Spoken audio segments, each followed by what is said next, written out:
Hi, my name is Jacob Kramer and welcome to my video for the assignment 3.2, which is the Java persistence API basics.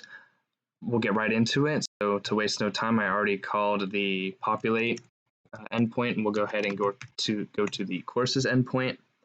And you can see that that has been occupied right there. And you'll also notice that the room also exists, which was part of the assignment. And I'll get into that in a little bit. I'll also get into the courses 2 endpoint a little towards the end. But diving straight into the code, in the teacher class, I added the telephone number field with the constraint that the minimum length of the number would be 10 digits. I verified that this worked by creating unit tests. We'll go ahead and run these. What they do is they create teachers and they add them to the database.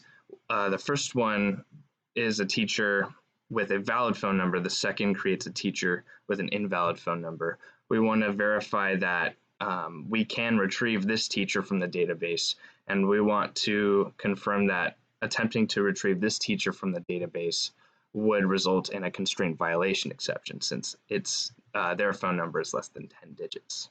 And we can see that both of those passed. So there's the phone number test at the top and the another phone number test right here. That's what these were designed to do. I also added a room entity with an auto-generated ID. I gave the course class one room, and I also specified that it will have a one-to-one relationship because one course should only take place in one class. In the super repository, I also assigned a room to a class when it's created, as you saw in the demonstration. And finally, in my controller, I added functionality to allow the user to input an additional parameter. I even went an extra mile to handle